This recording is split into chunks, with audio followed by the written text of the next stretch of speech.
네, 시청자 여러분 안녕하십니까? 이데일리의 대표 경제종합 시사방송 어쨌든 경제 시간입니다. 매주 금요일 오후 4시 여러분의 경제와 투자 궁금증을 해소시켜드리고 있는데요. 특별히 오늘은 6월 마지막 주말을 앞두고 하반기 우리 증시 어떻게 전개될지 집중적으로 진단해드리는 시간 마련했습니다. 자, 고환율의 고금리, 고물가 우려에다가 반도체, 주도주의 또 피크아웃 우려까지 뭐 하나 변수 모든 것들이 걱정되는 그런 시장인데요. 특별히 이번 주 롤러코스터 장세를 보이면서 걱정이 더 커지고 있습니다. 자, 오늘 전문가 통해서 하반기 투자 전략 짜보도록 하겠습니다. 자, 이어지는 초대석 시간에는 AI 시대에 개인과 기업의 업무가 혁명적으로 바뀔 텐데요. 어떤 서비스들이 있고 또 업무에는 어떻게 적용할 수 있는지 자세히 또 살펴보는 코너도 마련했습니다. 자, 먼저 이번 주 증시 분석하고 하반기 시장 전망부터 해보도록 하겠습니다. 오늘 시장에 대한 해안을 얻기 위해 스튜디오에 전문가분 모셨는데요. 최석원 전 SK증권 미래전략 부문 대표 나오셨습니다. 네, 안녕하세요. 네, 안녕하십니까. 네. 자, 우리 최 대표님과 본격적인 대화에 앞서서 인터뷰 영상 저희가 한 가지 준비했습니다. 이찬진 금융감독원장이 이번 주에 좀 의미 있는 발언을 했는데요. 영상 먼저 보시고 이어가도록 하겠습니다. 특히 5월 27일 삼성전자 하이닉스를 대상으로 한 단일 종목 레버리지 ETF 출시된 이후에 지금까지 14조 원을 돌파하는 규모가 계속 급증하고 있거든요. 높은 위험성을 가진 상품에도 대부분이 이제 개인 투자자가 보유하고 있습니다. 이게 92% 정도 되는 것 같은데, 이 부분에 관한 굉장히 위험한 그 리스크가 있는 투자인데도 그리고 이제 이 레버리지 구조로 인해서 큰 손실로 이어질 수 있는 게 실증적으로 보이는 게 이제 연속 하락장 때 사실은 마이너스 37%까지 가는 것들을 확인하겠습니다. 그래서 우리가 소비자 경보를 올리고 이렇게 했었는데 그럼에도 불구하고 이제 계속적으로 이 쿨링 다운이 지금 안 되고 있는 그런 상황입니다. 거기에는 조금 더 이 상황이 계속 이로 인해서 이제 투자자들이 대부분 중산층 서민의 경우가 의외로 또 많기 때문에 급격한 변동 상황이었을 때 가계에 큰 충격을 줄 수도 있기 때문에 이 부분에 관한 별도의 안정 조치나 이런 것들을 좀 고민을 하고 있는 그런 거를 참고로 말씀드리겠습니다. 네, 이찬진 금융감독원장의 이번 주 기자 간담회 인터뷰 내용 들어보셨는데요. 레버리지 ETF 상품에 대한 시장 영향 이런 것들에 대한 코멘트라고 보시면 될 것 같습니다. 자, 이 내용 가지고도 사실 이번 주에 좀 설왕설래 말이 많았거든요. 자, 최 대표님께서는 네. 어떻게 보셨습니까? 참 많이 안타까워하시는 것 같아요. 네. 네, 일단 분명한 건 이 레버리지 상품들이 단기에 굉장히 자금이 몰리면서 네. 전반적으로 시장의 변동성까지 영향을 미치고 나아가서는 이제 우리나라가 사실 두 종목의 시가총액 비중이 굉장히 높아졌잖아요. 네. 이제 이 종목들이 또 게다가 글로벌 관점에서 보면은 반도체 업체 중에 1, 2위 업체거든요. 네. 그래서 우리나라를 떠나서 개별 종목을 떠나서 우리나라 지수뿐만 아니라 글로벌 증시까지 영향을 미치는 이제 이런 현상들이 나타났습니다. 근데 사실은 이게 이런 상품들이 나온다는 게 나쁜 것만은 아니에요. 네. 사실 이 금융시장 입장에서 보면은 또 투자자 입장에서 보면 굉장히 다양한 상품이 있으면 있을수록 더 좋다. 다만 지금 굉장히 좀 민감한 시기였었죠. 그러니까 이 지난 5월 같은 경우도 그렇고 이미 우리 증시가 올해 초부터 시작해가지고 2배나 오른 상황이었고 굉장한 포모가 지금 막 있는 상황이었는데 거기에다 이제 이 상품을 내놓으니까 더 변동성을 키우는 상태가 됐었던 것 같습니다. 이게 이제 스스로 경험을 하게 되면서 조금 잦아들 때까지는 시간이 걸릴 것 같고 다만 이 상품을 또 없앤다 이런 거는 또 맞는 방향은 아닌 것 같아요. 글로벌리 우리나라 이 ETF뿐만 아니라 레버리지 ETF가 삼성전자 하이닉스에 대해서 또 설정된 것들이 있거든요. 그러니까 전반적으로 이걸 시장에서 소화해 나가는데 시간이 좀 걸릴 거다. 그거를 보고 좀 같이 대응을 해가자 이런 관점에서 바라봐야 될 것 같습니다. 네. 자, 레버리지 ETF 상품에 대한 여러 가지 평가들이 나오고 있는데 우리 최 대표님 견해도 한번 들어봤고요. 자, 이 상품도 변수에 좀 영향을 미쳤다고 볼 수 있는데요. 이번 주 코스피가 정말 롤러코스터 장세를 연출했습니다. 검은 화요일이라고 얘기하죠. 급락, 완전히 폭락 장세를 보이다가 수요일, 목요일은 다시 급반등을 했고요. 오늘은 다시 급락을 했습니다. 자, 코스피 5.81% 떨어졌고요. 코스닥도 4.1% 마감하면서 오늘 장을 마쳤거든요. 자, 일단 오늘 장, 이번 주 시장, 우리 최 대표님 어떻게 보시는지 한번 평가를 해주시죠. 네. 이게 이제 굉장히 빠르게 오른 이후에 변동성이 커지는 장세들이라는 건 일반적인데 이제 거기에 이제 말하자면 ETF 상품도 좀 영향을 미쳤을 거고 그다음에 뒤늦게 시장에 참여하시는 분들의 어떤 이 포모랄까요? 그런 게 반영된 부분이 분명히 있었죠. 그러다 보니까 이익이 늘어나는 건 알겠는데 그거에 비해서 너무 빨리 주가가 올랐고 근데 주가가 오르면 어떤 현상이 발생하냐면 이제 기관 투자자들이 많잖아요. 특히 이제 외국인 투자자들은 대부분 기관 투자자인데 기관 투자자들 입장에서는 중립적인 수준보다 자기의 보유 비중이 너무 높아지게 됩니다. 그러면 이번처럼 이렇게 반기 말이 된다거나 또 반기 이제 다음 달이면 반기 초가 되잖아요. 이럴 때 자신들의 포트폴리오를 한번 조정해야 될 필요들이 생기고 이게 특히나 최근에 이제 뉴스가 좀 안 좋은 게 나오는데 그런 안 좋은 악재들이 나오면 굉장히 크게 반응하면서 주가를 떨어뜨리는 이런 상황을 이제 만든다는 거죠. 이번에 이제 문제는 뭐였냐면 우리가 AI 인프라 투자에 이게 바탕을 두고서 반도체 가격이 올라가고 그것 때문에 반도체 주가가 올라갔는데 어제 같은 경우에 보면 애플이 자기네 상품 가격들을 막 올렸잖아요. 그러니까 이제 결국은 투자자들이 봤을 때 특히 기관 투자자들이 봤을 때 야 이렇게 코스트가 높아지는 걸 결국은 자기네 상품에 이만큼이나 반영을 해야 된다면 많은 기업들이 비슷한 상황일 텐데 그러면 앞으로 투자 규모를 줄일 수밖에 없는 거 아니냐. 너무 돈이 드니까. 이제 이런 우려들이 한꺼번에 이제 좀 번진 상황이죠. 근데 그럼에도 불구하고 저희가 이 AI의 발전 상황은 사실 지금 이제 초기에서 중기 정도로 넘어가는 단계. 사실은 맨 마지막을 생각하면 지금을 초기라고 생각하시는 분들도 많아요. 이제 그 단계라고 생각을 하면 그리고 그 AI의 기능을 좋게 만드는 데 있어서 고사양 반도체의 이 양이 계속 이제 필요할 수밖에 없다. 그리고 나아가서 그거를 만들어낼 수 있는 데가 우리나라 이제 두 기업을 비롯해서 몇몇 개 없다. 이제 그 점을 보면 지금은 이제 중간 과정에서의 어떤 혼란이다 이렇게 보고 하반기 쪽에 지금만큼 상승률이 상반기만큼 높지는 않더라도 이런 조정 이후 다시 이익이 나오면 실적이 발표되면 오르는 이런 어떤 모습들을 보이면서 코스피도 다 같이 한 번에 또 오르는 이런 현상들이 나타날 거로 생각하고 있습니다. 네, 이번 주 증시의 그 특징 보면 한국 시장이 오히려 미국 시장에 영향을 주는 과거에는 좀 보기 힘든 그런 모습도 보이고 또 외신들 보니까 외신들 증시 주요 뉴스에 한국 코스피 소식이 엄청 비중 있게 다루고 있는 모습을 봐서 참 낯선 지금 풍경이 연출되고 있는데요.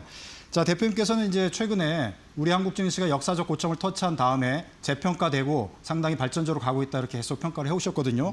자, 이제 중요한 게 이제 하반기 6월을 마치고 7월부터 우리 증시가 계속 레벨업을 하면서 전진해 나갈 수 있는지 아니면 하방 쪽으로 다시 방향을 꺾을지 어떻게 보시는지 좀 전체적인 하반기 시장을 좀 전망을 한번 해주시죠. 예, 리레이팅의 근거는 결국은 우리나라 기업들이 엄청나게 많은 이제 그 돈을 벌고 있다는 얘기예요. 이 돈을 버는 구조가 뭐냐면 AI 투자가 멈춰지지 않는 한 지금 그 하이퍼스케일러라는 데들이 대부분 미국 회사들이고 그 미국 회사들은 글로벌 관점에서 돈을 벌고 있죠. 우리 유튜브 보면은 그 유튜브 보는 게 다 그 구글의 돈으로 들어가고 페이스북 쓰면 그게 또 다 메타의 돈으로 들어가고 하는 겁니다. 이제 그런 것들이 모였다가 지금 투자에 있어서 가장 핵심적인 데이터 센터를 짓고 고사양 반도체를 사용하는데 이제 쓰이고 있다는 거예요. 이제 그게 결국은 가장 수혜를 받는 우리나라의 지금 수출과 경제 전체에 굉장히 큰 영향을 미치고 있다. 이런 부분이 계속 지속되고 있기 때문에 제가 보기에는 이제 상승 쪽에서는 그 이익이 계속 지속된다는 어떤 믿음이 어찌 보면은 그 상향을 계속 이제 이 뒷받침해주는 근거가 될 거예요. 반면에 이제 문제가 되는 건 조금 아까 말씀드렸던 어떤 수급 쪽에 있어서 오르면 팔아야 되는 그런 수요들이 계속 있는. 이번에 이제 MSCI 선진국 지수에 들어가면 그게 조금 풀렸을 수도 있을 거예요. 그런데 아직까지 우리나라는 선진국 증시로 인정받지 못하기 때문에 이게 그냥 평균적인 값을 받고 있는 이머징 마켓에 속해 있다는 겁니다. 그러면 사실 기관 투자자 입장에서는 어느 비중 이상을 실지 못하게 되는 이제 이런 네. 상황이 되는 거죠. 이제 그런 부분들이 좀 리스크가 될 수 있고 또 하나는 최근에 이제 나타난 것처럼 인플레이션이 잡히지 않으면 네. 이제 물가가 오르고 그 물가가 오르면 또 금리를 올리면서 유동성이 흡수되는 이런 리스크들이 이제 팽팽하게 싸울 텐데 제가 보기에 이따가도 또 말씀드리겠지만 사실 그런 리스크에 비해서는 잠정적으로는 어떤 실적의 개선이 더 큰 영향을 미칠 거다. 그래서 이번 주에 있었던 이런 혼란을 딛고 하반기 때는 다시 또 이 상승하는 이런 흐름을 보이지 않을까 생각하고 있습니다. 네.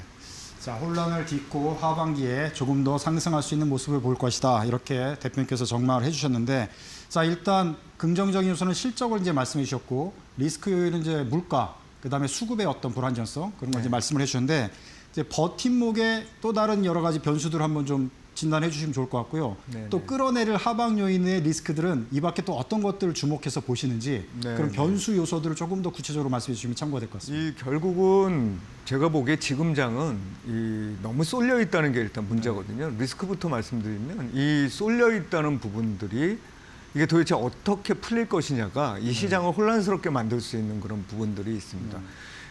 지금도 보면은 사실 뭐 많은 기관 투자자나 개인 투자자가 다 기존 종목 보유하고 있던 종목들 팔고 이쪽으로 막 몰려가다가 이쪽에 안 좋은 소식, 반도체 소식이 중에서 이제 나쁜 뉴스가 나타나면 한꺼번에 떨어지면서 모두 다 이제 영향을 받는 이런 네. 부분이겠죠. 이제 그게 가장 제가 보기에는 어떤 일종의 이제 쏠림 리스크라고 봐야 되겠죠. 그게 이제 크다고 봐야 될 거고요. 그 다음에 또 한 가지 근본적인 리스크는 이번에 애플이 어떤 비용 측면에 얘기를 했던 것처럼 기술 중에서 뭐 중국이 됐든 어디가 됐건 반도체를 좀 덜 써도 굉장히 기술적으로 우수한 AI라는 어떤 이런 부분들이 발견이 되는 경우 또는 발명이 되는 경우가 이제 리스크라고 볼 수 있겠습니다. 그거는 계속해서 우리가 모니터링을 해야 될 수밖에 없어요. 근데 이제 또 한 가지 우리가 그래도 좋게 보는 거는 아까 유가나 뭐 이런 부분 말씀드렸지만 최근에 그 물가를 좀 안정시킬 수 있는 뉴스가 그 원유 시장 쪽에서 좀 나타나고 있잖아요. 그래서 그게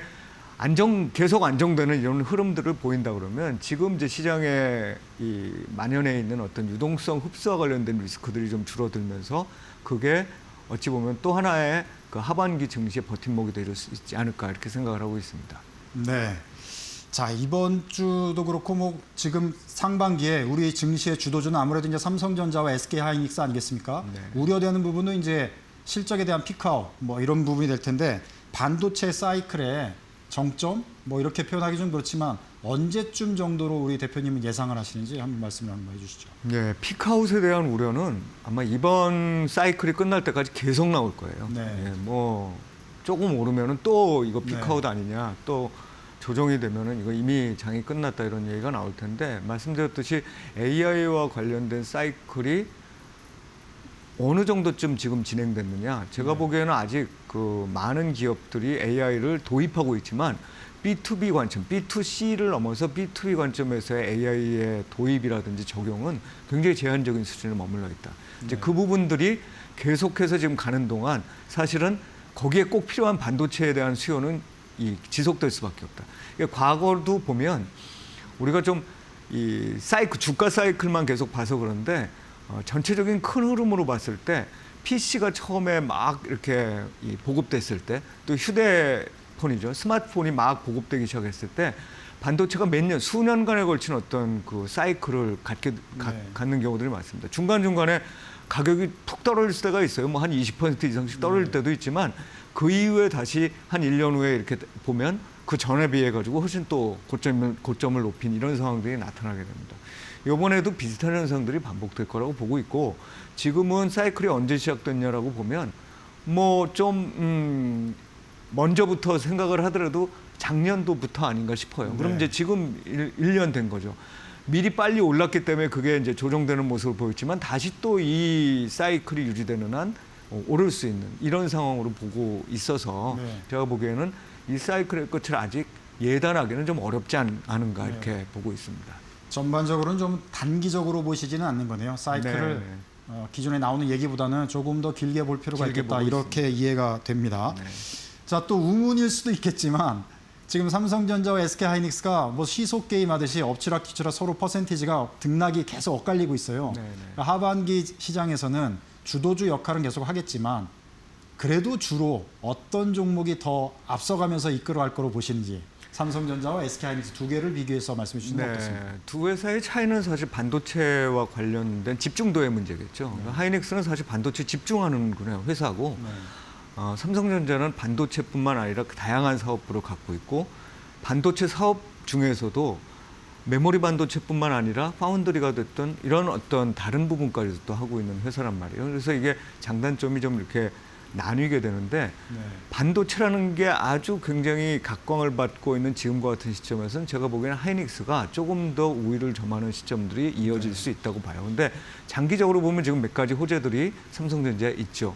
뭐 기본적으로 기술력 측면에서 작년까지 올해까지만 하더라도 그 이른바 그 하이 밴드위스죠. 그래서 HBM이라는 거에서 SK 하이닉스가 거의 독점하는 분위기였다면 그게 살살살살 이게 좀 분산되는 상황이고 내년쯤 되면 비슷비슷한 수준까지 간다는 거예요. 그 정도의 이제 품질을 인정받고 있다는 점. 그 다음에 파운드리 쪽에서도 이거 워낙 뭐 TSMC가 많은 물량들을 최소화를 못하고 있기 때문에 대표적으로 뭐 테슬라 같은 데들이 이 삼성전자와 뭔가 협업을 한다는 이런 현상들이 나타난다는 점. 그리고 지금 이제 이 문제가 되는 게 다른 부분에 있어서의 이 어떤 경기 사이클의 민감도가 삼성전자는 하이닉스보다 좀 있는 거 아니냐. 예를 들면 뭐 가전이 덜 팔린다든가 뭐 이런 부분이 있을 텐데 이제 그런 부분에 대한 우려들이 어느 정도는 가격에 반영돼서 하이닉스하고 가격 차이가 나기 시작한 거거든요. 밸류 차이가. 이제 그런 부분들이 좀 진행이 됐다라고 보면 단기적으로는 하이닉스가 조금 더 이 아웃퍼폼 할 것 같고 장기적으로 보면 비슷한 밸류에이션까지 다시 또 삼성전자가 올라가게 되는 그러면 당연히 먼저 올라갔던 데에서 나중에 쫓아 올라가는 데가 그 뒷부분에 있어서는 상승폭이 더 크다고 봐야 되겠죠. 그래서 그 시점이 뭐 내년쯤 돼서 오지 않을까 싶습니다. 그래서 투자자들도 그걸 잘 염두에 두시고 비중을 두 개 다 가져가시되 양쪽을 좀 이렇게 조정하면서 가져가시는 게 어떨까 생각을 하고 있습니다. 반도체에 투자한다면 두 종목을 나눠서 하는 게 좋겠다. 뭐 이렇게 볼 수도 있겠네요. 전략적으로는요. 꼭 하나에만 전체를 다 넣는다기보다는 반도체 업종 투자를 하실 때 참고하시면 또 좋을 것 같다는 생각이 듭니다. 자, 국민연금 등 연기금의 이제 비중 조절 문제가 또 굉장한 화두가 되고 있습니다. 이건 역시 우리 지금 롤러코스터 장세에 하나의 또 역할을 한 걸로 이렇게 해석이 되고 있는데요. 자, 이 연기금을 비롯해서 기관들에게 비중 조절 문제 우리 대표님께서 어떻게 전망하고 계십니까? 당연히 지금 이제 뭐 6월, 7월 한 중순, 6월 지금 말인데 6월 말부터 7월 중순 정도까지는 이게 좀 이슈가 되면서 시장 변동성도 키우고 좀 불안하게 만들 가능성은 있다고 봐요. 왜냐하면 이미 이 국민연금의 어떤 비중은 과거에 정했던 국내 주식 비중은 넘어선 건 뭐 오래됐고 이제 그 이후에 다시 한번 상향 조정했는데 퍼센티지 늘렸음에도 맞습니다. 그것도 다시 또 이제 넘어가게 된 네. 상황이죠. 오늘 좀 낮아졌기 때문에 이제 주가가 떨어지면서 좀 낮아졌을 거라고는 봅니다만 어쨌든 일정 부분은 조정해요. 뭐 계속 그렇게 높은 그 국내 주식 비중을 계속 가져갈 수는 없다. 그런데 이제 이거를 얼마나 현명하게 조절하면서 팔 거냐의 문제인 것 같아요. 그 외국인들은 사실 지금 국민연금보다 훨씬 더 많은 그 규모를 올해뿐만 아니라 작년부터 시작해가지고 팔았거든요. 근데 그 와중에도 우리가 장기적으로 보면 계속 해가지고 올라왔잖아요. 물론 그게 올라오고 받쳐주는 가운데 국민연금이 힘을 썼었기 때문에 지금은 외국인도 팔아야 되고 국민연금도 팔아야 되는 더 어떤 혼란의 시점일 것 같긴 합니다.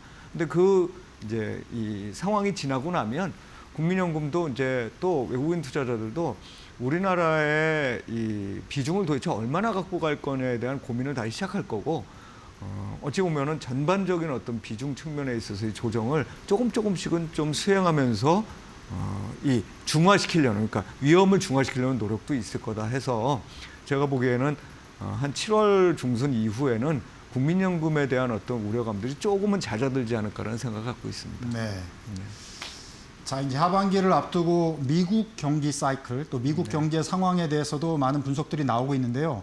역시 이제 미국 경제 상황이 한국 증시에는 또 많은 영향을 미칠 수밖에 없기 때문에 이 부분에 대한 또 전망도 필요할 것 같습니다. 우리 최 대표님께서는 미국 경기 사이클 하반기에는 어떻게 보고 계신지 또 견해 부탁드리겠습니다. 일단 미국 경기 좋습니다. 그러니까 뭐 고용 시장을 봐도 그렇고 소비도 탄탄하고 무엇보다도 약간씩 그쪽에서의 둔화되는 모습들이 나타났음에도 기업 투자가 엄청나게 진행되고 있어요. 네. 사실 뭐 데이터 센터 투자 이런 것들의 비중이 너무 높아서 완전히 이게 건전하게 가고 있는 거냐 하면은 약간은 좀 더 확산됐으면 좋겠다는 생각은 네. 들지만 그럼에도 불구하고 미국 경제가 지금 나쁘다 또는 침체로 가고 있다는 신호는 나타나고 있지 않다. 그래서 그냥 두면은 사실 노랜딩의 가능성이 저는 좀 있다고 봅니다. 미국 경제가. 근데 다만 리스크 요인이 하나 있죠. 물가가 지금 좀 높다 현재. 그렇기 때문에 연준도 이거 좀 올려야 되는 거 아니야? 기준금리 올려야 되는 네. 거 아니야? 이제 이런 식의 지금 얘기를 하고 있죠. 그래서 이게 만약에 뭐 한 번이 아니라 두 번, 뭐 세 번, 어딘가서는 세 번 뭐 인상을 해야 된다 이런 얘기도 하는데 그렇게 되면은 사실 경기가 이렇게 좀 확 수그러들 가능성이 있습니다. 이미 지금 현재 금리 수준에서도 이 미국의 주택 시장이라는 쪽은 영향을 안 좋게 받고 있거든요. 그러니까 네. 이제 그런 부분들에 대해서 좀 우리가 걱정은 해야 된다. 다만 제가 보기에 케빈 워시라는 이 새로운 의장은 좀 원칙을 중시하고 연준의 영향력을 줄이자는 입장이지 금리를 빨리 인상해야 되는 쪽의 매파주의자는 아니다라고 네. 보고 있고 오히려 지금 TF를 여러 가지 가동시키면서 하고 있는 얘기들은 금리를 별로 올리고 싶지는 않은 것 같아요. 그래서 네. 한 번쯤 올려서 물가에 대한 기대를 좀 죽이더라도 경기를 둔화시킬 만한 어떤 금리 인상이 지금 필요하냐에 대해서는 상당한 어떤 의구심을 갖는 게 아닌가 싶어서 제가 보기엔 미국 경제의 둔화에 대한 우려는 하반기 중에는 크지 않을 거다 이렇게 생각을 네. 하고 있습니다. 네, 그렇게 우려할 상황은 아니다. 네. 그다음에 금리도 무작정 올릴 것 같지는 않다. 이렇게 전망하는 편에 네네, 서신 그렇습니다. 거네요. 네네. 견해를 이제 말씀하신 거 네, 들어보니까. 자, 그럼 이제 강달러 환율 문제도 지금 중요하지 않습니까? 네. 상당히 외국인 매도세가 멈추지는 않는 것 같은데 강달러 현상도 지금 고착화되는 모습을 보고 있거든요. 네, 이 변수가 우리 또 하반기 증시에는 어떻게 영향을 미칠 걸로 전망하고 네. 계십니까? 강달러는 아마 이제 하반기 중반 정도까지 유지가 될 거예요. 왜냐하면 기준금리 인상 가능성을 두고 계속 점치고 있잖아요. 이제 네. 그러다 보니까 미국으로의 자금 흐름을 우려하는 어떤 그 사전적 움직임이랄까요? 그런 네. 것들이 일단 하나 있을 것 같고요. 그다음 이제 우리나라로 돌아와 보면 우리나라는 조금 더 문제가 있습니다. 왜냐하면 기업들이 지금 투자를 하는데 돈을 버는 규모가 엄청 많아요. 그래서 경상수지 흑자가 올해 전체적으로 보면 뭐 2,500억 달러 뭐 이 정도로 네. 굉장히 늘어날 상황으로 보여집니다. 근데 이제 문제는 기업들이 그거를 원화로 바꿀 이유가 별로 없다는 겁니다. 네. 다시 투자를 하는데 달러를 그냥 들고 있는 게 편한 거예요. 그리고 지금 강달러가 좀 지속될 것 같은데 거기에서도 또 원화를 바꿔놔야 될 필요가 없잖아요. 그러니까 들고 있는 상황. 그 상황에서 외국인들은 말씀드린 대로 기관 투자자들이 이거를 팔고 중립적으로 만들면서 또 이 자금을 빼나가야 될 상황이 다 겹쳐 있습니다. 그래서 하반기에 기본적으로 환율은 좀 높은 수준일 거다라고 생각을 하고 있습니다. 그래서 하반기 중반 이후에 미국이 실제로 이제 금리를 인상하는 속도 더 이상은 뭐 금리 인상이라는 거 별로 걱정할 필요가 없겠다. 물가도 좀 안정되겠다라고 하면 그때부터는 좀 다시 떨어질 수 있겠지만 제가 보기에 하반기 중반 정도까지는 1,500원에서 1,550원 정도 사이 뭐 그 정도 수준에서 움직이다가 이제 1,500원을 뚫고 밑으로 내려오는 건 아마 올해 한 4, 4분기나 돼야 가능하지 않을까 이렇게 생각하고 있습니다. 그런데 사실은 외국인 수급은 그런 환율 변동 때문에 크게 움직이지는 않을 거라고 봐요. 이제 중요한 건 환율이 굉장히 급속한 속도로 위로 가냐 내려가냐 뭐 이런 식의 어떤 상황이 전개될 거를 그런 것들이 우려될 때 외국인들 단기 투자가 그렇게 반응할 텐데 사실 지금 나타나고 있는 매도는 환율 때문에 하는 건 아니거든요. 그러니까 네. 포트폴리오 조정 관점에서 일어나고 있는 거기 때문에 환율은 크게 영향을 미치고 있지 않다. 그래서 제가 지금 생각하는 정도의 상승과 4, 4분기 정도의 하락을 예상하는 이런 어떤 컨센서스가 형성된다면 외국인 수급은 기본적으로 리밸런싱 차원에서의 이 매도 네. 그게 좀 이어지는 수는 있지만 급작스럽게 갑자기 늘어날 것 같다 이렇게는 보지 않습니다. 네.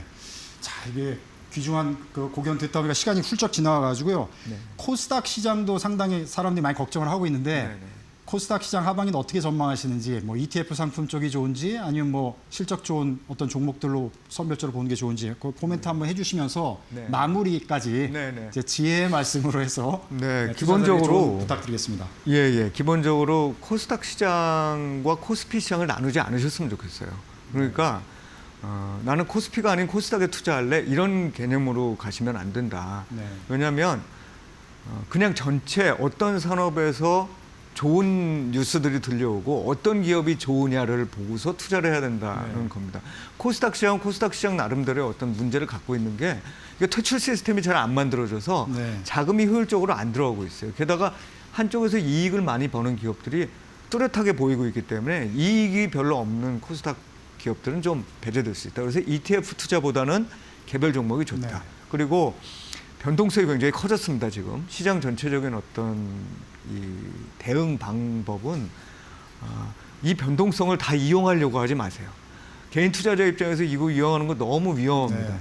훈련받은 전문가들조차 투자자들조차도 이런 장에서 돈을 벌기 어렵다. 단기 매매로. 그래서 제가 보기에 좋은 종목들, 특히 반도체와 관련된 AI와 관련된 좋은 종목들 들고 계시다면 지금 좀 변동성 장하에서 떨어져 있더라도 그거를 좀 긴 안목으로 들고 계시는 게 일단 좋고 또 안 들고 계시다면 지금 이렇게 떨어진 가운데에서 좀 분할해서 매수해가지고 전체적으로 주식 포트폴리오를 좀 갖고 계시는 이런 선택을 하시는 게 좋겠다 이렇게 보고 있습니다. 네, 말씀 감사합니다. 자, 코스피와 코스닥 아예 구분하지 말고 전체적인 시장으로 보시고 또 실적 중심으로 또 변동성 장세에 너무 초보 투자자들이 끼어들지 않았으면 좋겠다 이런 조언 잘 새겨드렸으면 어떨까 이런 생각이 들었습니다. 자, 시간 관계상 여기까지 듣도록 하겠습니다. 지금까지 최석원 전 SK증권 미래전략부문 대표님과 함께 하반기 우리 증시 전망과 함께 투자 조언까지 같이 들어봤습니다. 감사합니다. 예, 감사합니다.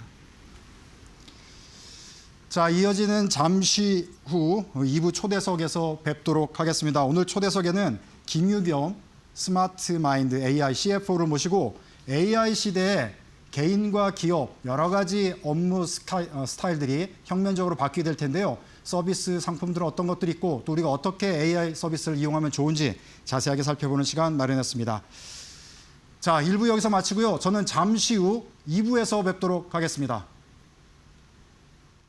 어느덧 2026년도 절반이 지나가고 있습니다. 시장에서는 코스피 10,000피를 넘어 15,000피까지 전망이 나왔는데요. 지수가 이렇게 크게 오른 만큼 하반기에도 상승세가 이어질지 아니면 숨고르기에 들어갈지 관심이 집중됩니다. 오늘은 하반기 투자자들이 반드시 체크해야 할 주요 이벤트들을 살펴보도록 하겠습니다. 네, 먼저 6월 말 7월 초입니다. 이제 본격적인 2분기 실적 시즌이 시작됩니다. 여러 기업들이 실적을 발표하는데요. 특히 시장의 관심은 반도체주의 실적이죠. 앞서 메모리 반도체 실적의 풍향계, 마이크론의 실적 발표가 있었습니다. 매출과 영업이익, 주당 순이익 모두 시장의 예상치를 크게 상회했습니다. 삼성전자도 7월 초에 잠정 실적을 발표하는데요. 기대감이 같이 높아졌습니다. 그런데요, 시장은 여전히 반도체 업종의 이익 대비 주가가 저평가되어 있다는 분석을 내놓고 있습니다. 실제로 삼성전자와 하이닉스의 합상 선행 PER은 약 6.6배 수준에 불과한 반면 마이크론은 10배, TSMC는 21배 수준입니다. 실적 개선 속도에 대비해서 아직도 주가가 저평가 구간이란 건데요. 7월 삼전닉스의 실적 꼭 주목해 보셔야겠죠. 하반기 주요 이벤트입니다. 바로 FOMC, 이제 7월, 9월, 10월, 12월 총 4번을 남겨두고 있습니다. 케빈 워시 체제의 연준이 인플레이션 우려를 강하게 드러냈던 만큼 시장에서는 10월 추가 금리 인상 가능성도 높게 보고 있습니다. 뱅크 오브 아메리카는 연내 금리를 3번가량 인상할 것이다 라는 공격적인 입장도 내놓았는데요. 만약 금리 인상이 현실화된다면 최근 시장을 주도하고 있는 AI와 기술주에는 부담으로 작용할 수 있습니다. 결국 하반기 증시는 AI 성장 모멘텀과 금리 상승에 대한 부담이 함께 충돌할 수 있는 구간입니다. 네, 그리고 7월과 8월입니다. 미국의 대형 기술주가 많이 상장할 예정인데요. 특히 SK하이닉스 45조 규모로 ADR을 상장한다는 계획을 밝혔죠. 여기서 체크해볼 포인트 총 3가지 정도입니다. 첫 번째는 미국 시장에서 밸류에이션 재평가를 받을 수 있는지고요. 두 번째는 12월 나스닥 100 정기 변경에서 지수에 편입될 수 있는지입니다.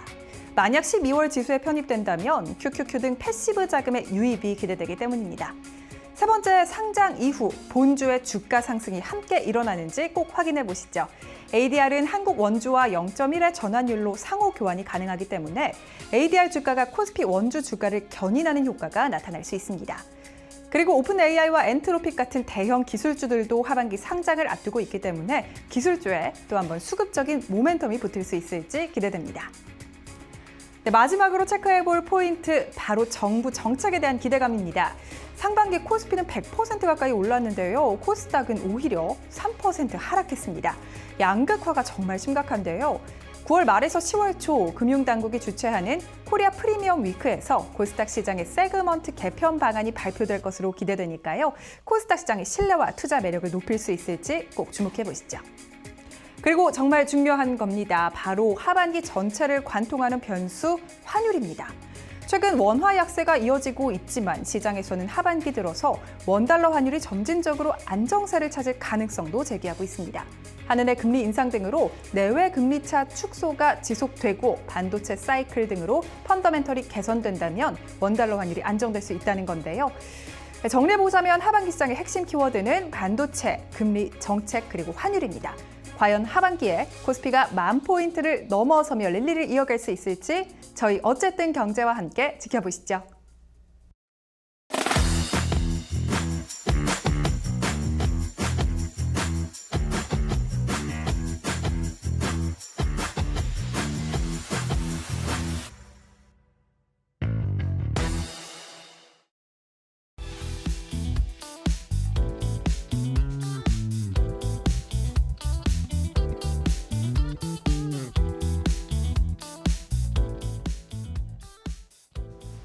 네, 어쨌든 경제 2부 초대석 시간입니다. 앞서 1부에서도 AI 시대를 맞아서 우리 하반기 증시 또 어떻게 전개될지 자세하게 이제 반도체 중심으로 분석을 해드렸는데요. AI 시대에는 아무래도 개인과 기업 모두 업무가 혁명적으로 바뀌게 됩니다. 어떻게 AI 기술 또 상품들을 활용하는 것이 좋은지 또 업무도 어떤 식으로 바꿔가는 것이 좋은지 여러 가지 궁금증들을 갖고 있는데요. 오늘 자세하게 좀 분석해보고 설명을 들어보는 시간 마련했습니다. 자, 도움 말씀 위에 김유겸 스마트마인드 AI CFO 전문인 모셨습니다. 자, 안녕하세요. 네, 안녕하세요. 네. 반갑습니다. 자, 기업명이 이제 스마트마인드 AI. 자, AI 시대에 필수적인 단어들이 다 조합된 기업명을 이제 택하고 있는 곳인데, 자, AI 응용 소프트웨어 기업으로 얘기를 들었거든요. 그래서 저는 이제 잠깐 이제 살펴보고 이런 기업이다 해서 조금 이해도를 가졌는데 일반 시청자분들은 또 기업에 대해서 또 잘 모르실 수 있기 때문에 간단하게 좀 소개를 한번 먼저 해주시면 좋을 것 같습니다. 네, 아주 쉽고 짧게 말씀을 드리면은 저희 여러분들이 이용하시는 챗GPT나 제미나이의 기업용 버전이라고 생각하시면 아주 기업용 버전이다. 그렇습니다. 네. 기업용 챗GPT다, 네. 챗봇이다 이렇게 생각하시면 네. 아주 간단하겠습니다. 우리가 이제 상식적인 차원에서 조금 말씀을 드리면 AI 기업이라고 하면 어디까지가 AI 기업인지 조금 헷갈리실 텐데요. AI도 크게 이제 두 분류로 나눌 수가 있겠습니다. 여러분들이 네. 잘 아시는 이제 엔비디아와 같이 하드웨어를 칩을 만드는 기업들이 있을 것이고요. 네. 또 챗GPT나 제미나이 이런 것과 같이 구글 같은 소프트웨어를 만드는 기업이 있는데 그 중에서도 이런 큰 거대 기업들은 LLM이라고 하는 네. AI의 기본이 되는 LLM을 기본으로 한 소프트웨어 기업이 있고 LLM은 이제 기존 것들을 활용하면서 응용을 하는 응용 소프트웨어 기업이 있는데요. 네. 저희 같은 경우가 바로 그 응용 소프트웨어 기업을 하고 있습니다. 그런데 여러분들이 아시는 이제 에이전틱 AI를 하기 위한 기반을 만드는 기업이다 이렇게 볼 수 있겠습니다. 네.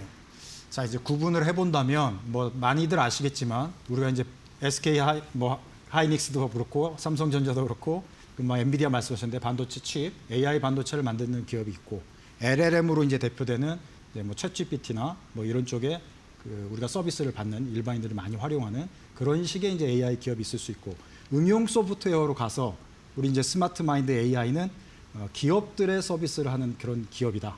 이렇게 우리가 이제 이해를 하면 되는 겁니까? 네, 맞습니다.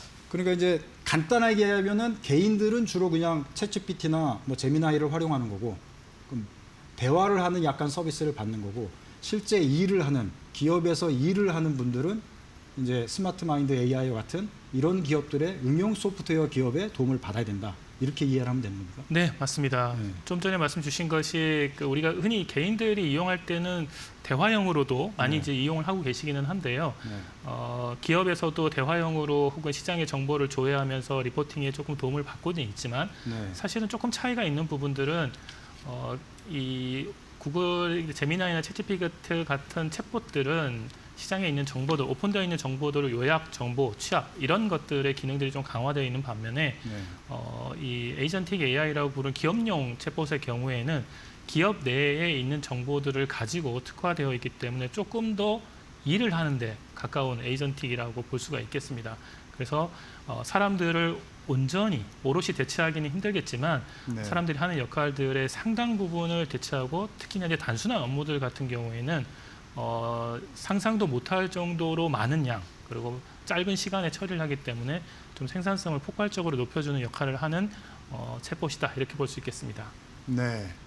그러니까 AI 에이전트 시대에 우리가 소위 이제 대화할 때는 이제 회사에서 하는 일의 스타일이나 또 활용하는 모든 도구, 상품들의 이런 것들이 정말 혁명적으로 다 바뀔 거다 이렇게 얘기를 하는데 그런 바뀌는 곳에 같이 함께하게 될 그런 서비스 기업이다 이렇게 이해를 해야 되겠네요. 네, 그렇습니다. 우리가 일반적으로 회의를 할 때나 이렇게 보면 사전 준비 작업들이 굉장히 시간이 많이 그렇죠. 소요가 자료도 많이 준비하고. 그렇습니다. 일반 사원은 기초 자료를 모으고 좀 더 윗분들은 그걸 정리하고 리포팅하는 형식들을 취하게 되는데요. 하지만 이런 과정들의 상당 부분을 밑바탕이 되는 전체가 100이라면 적어도 50, 60% 정도의 일들은 AI가 대체할 수 있는 시대에 와 있다 이렇게 말씀드릴 수 있겠습니다. 네. 자, 스마트마인드 AI 기업 같은 경우는 이제 상장도 준비하고 계셔서 기업에 대한 내용들도 궁금해하신 분들인데 그 이상수 대표님이 원래 이제 창업자분이시죠? 네, 그렇습니다. 이분이 과거에 이제 SDS에서 그 반도체 수율 개선을 해가지고 뭐 수천억 원을 절감하셨다는 얘기도 있고 싱가포르 국영방송에서는 또 구글을 대체하는 어떤 서비스를 해가지고 수백 %의 또 매출을 올렸다는 그런 뭐 얘기도 있는 것 같은데 디테일한 내용들은 사실은 일반 투자자분들이나 시청자분들은 알 수가 없잖아요. 네, 맞습니다. 어떤 스토리를 갖고 이 기업이 이제 창업이 된 건지 그 스토리를 잠깐 말씀해 주시면 참고가 될 것 같습니다. 네. 기본적으로 이상수 대표님께서는 이제 평생을 데이터를 분석하는 데이터 사이언티스트로 일을 해오셨고요. 그 과정에서 중요한 계기가 된 부분들이 아까 두 가지 말씀 주신 게 되겠습니다. 예를 들면 삼성 SDS 같은 경우는 삼성이라는 회사 자체가 이제 결국 반도체 수율 개선이 가장 큰 프로젝트이거든요.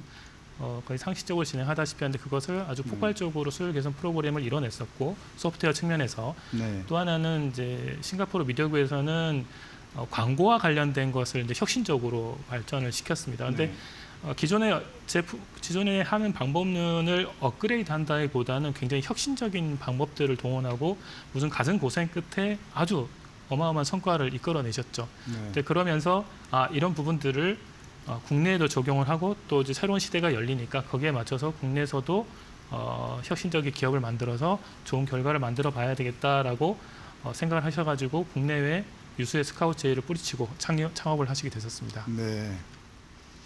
이게 그러니까 기업이 설립이 된 거는 몇 년도인가요? 네, 2018년도에 설립됐습니다. 네.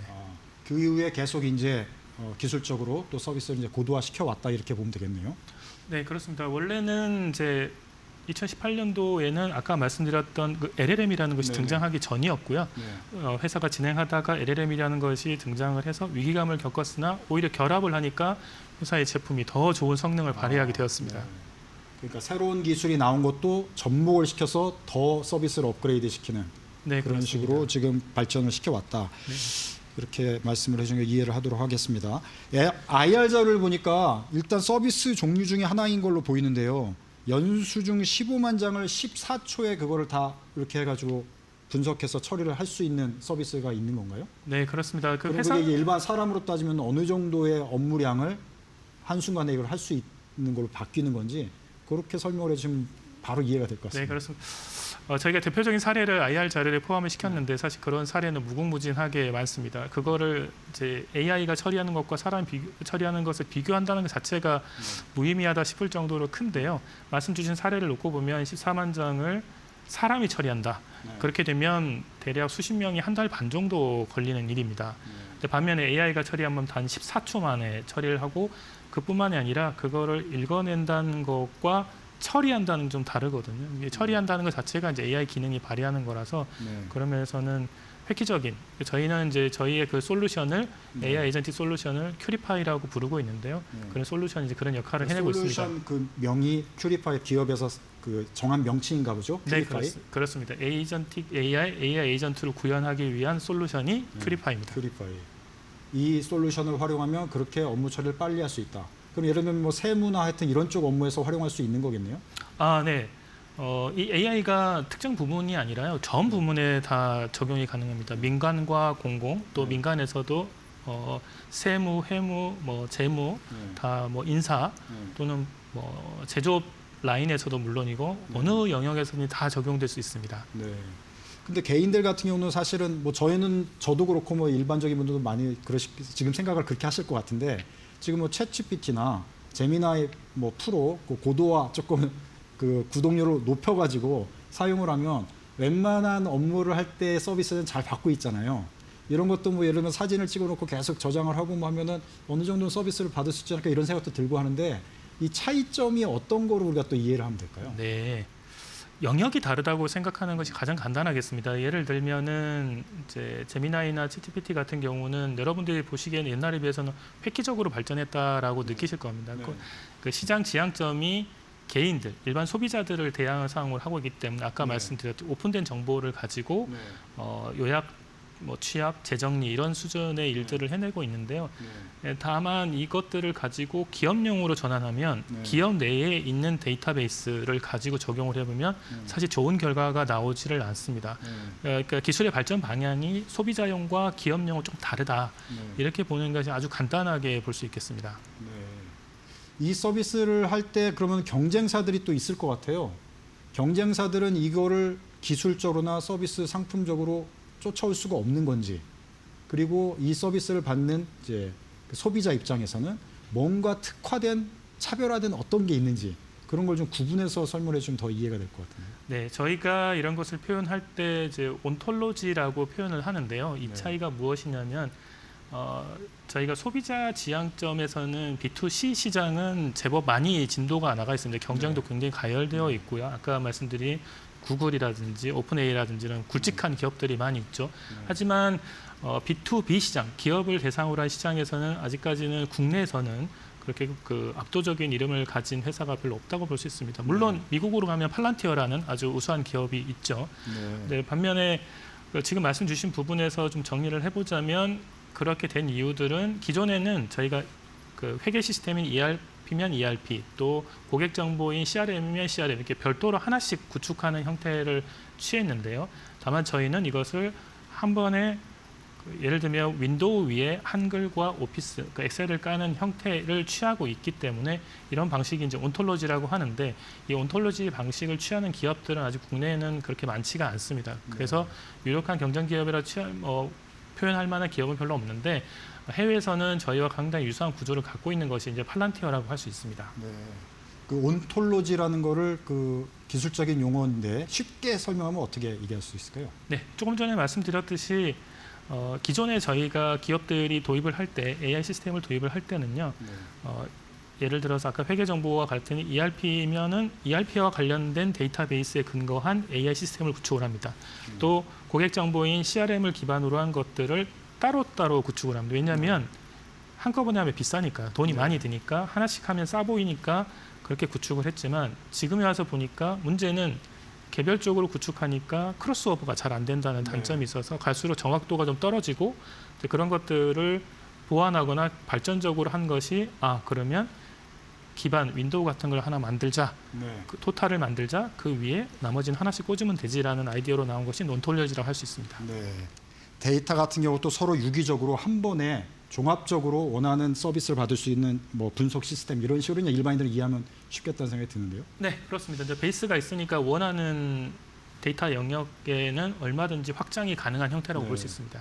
그리고 조금 전에 이제 미국의 팔란티어 기업하고 이제 비유해서 말씀하셨는데 팔란티어는 이제 미국에서 어떤 독보적인 기술을 가지고 뭐 CIA나 FBI 쪽에 그 일반 그러니까 일반 서비스 쪽은 아닌 정부의 은밀한 기술과 은밀한 데이터를 활용해서 하는 서비스를 하는 기업을 우리가 많이 이해를 하고 있는데 그렇게 이해를 하면 되는 건지 팔란티어하고 좀 비교해서 설명해 주시면 또 이해가 쉬울 것 같습니다.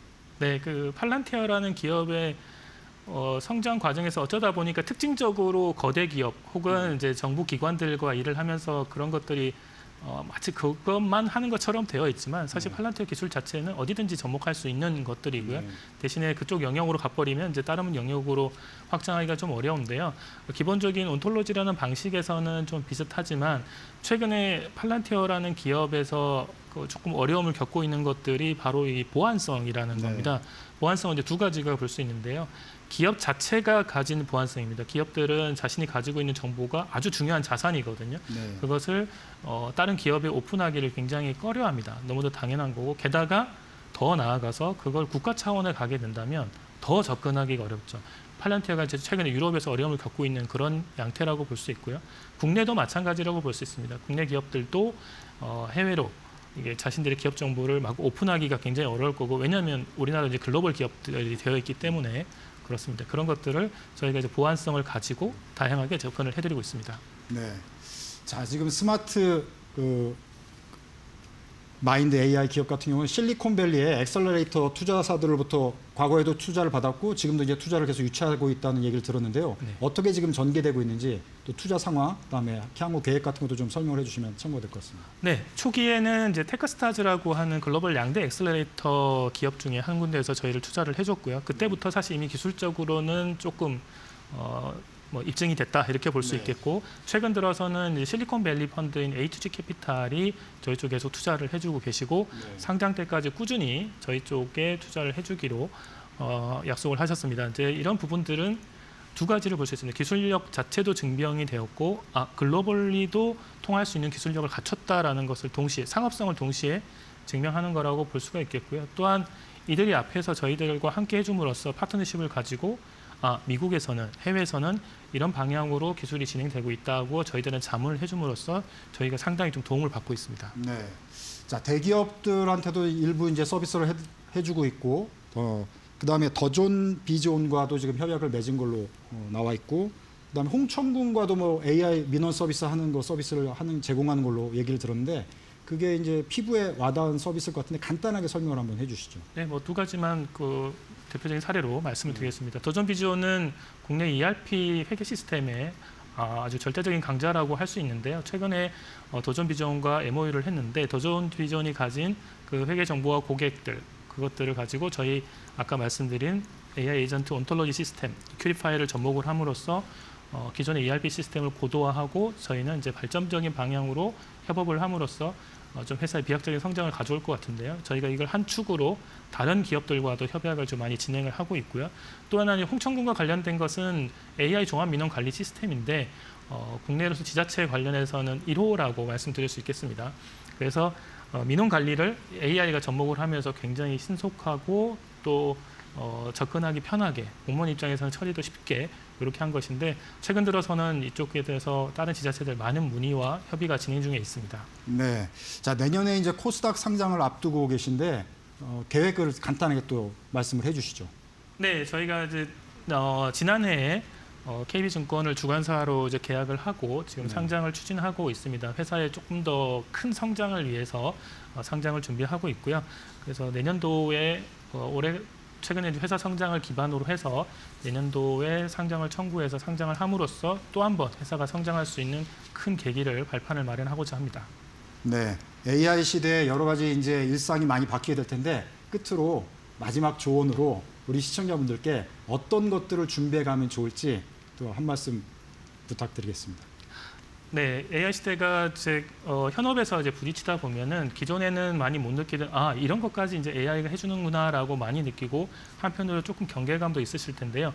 AI는 사람을 대체한다기보다는 사람이 하는 일의 상당 부분을 쉽고 편하게 해준다고 말 그대로 에이전트라고 이해를 해주시면 될 것 같고 그러면 앞으로 우리가 나아가야 될 방향은 이 기술을 잘 활용해서 고부가 가치를 얻을 수 있는 사람으로서는 일을 하는 입장에서는 조금 더 정성적이고 판단을 요하는 조금 더 고민을 할 수 있는 그런 부분들 그러니까 기업의 입장에서는 생산성과 ROE를 상당히 높일 수 있는 계기이기 때문에 이것들을 잘 활용할 수 있는 방안을 꾸준히 고민해야 될 것 같습니다.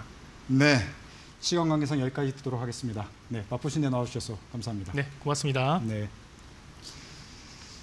자, 지금까지 김유겸 스마트마인드 AI CFO와 함께 AI 시대 에이전틱 AI 서비스는 어떤 것들이 있고 또 우리가 업무에서 어떻게 활용할 수 있는지 자세하게 들어보는 시간 가졌습니다. 자, AI 에이전트 시장에서 우리 기업들이 여러 가지로 성장도 하고 또 글로벌 시장에서 많은 것들을 이룰 수 있는 그런 시기가 빨리 왔으면 좋겠다 이런 생각을 하게 됐습니다. 자, 여러 가지 이번 주 시장 상당히 롤러코스터 장세인데요. 고생 많으셨고요. 평안한 주말 보내시고 저희는 다음 주 금요일 오후 4시 변함없이 이 자리에서 어디에도 없는 진짜 경제 소식으로 여러분 찾아뵙도록 하겠습니다. 시청해 주셔서 고맙습니다.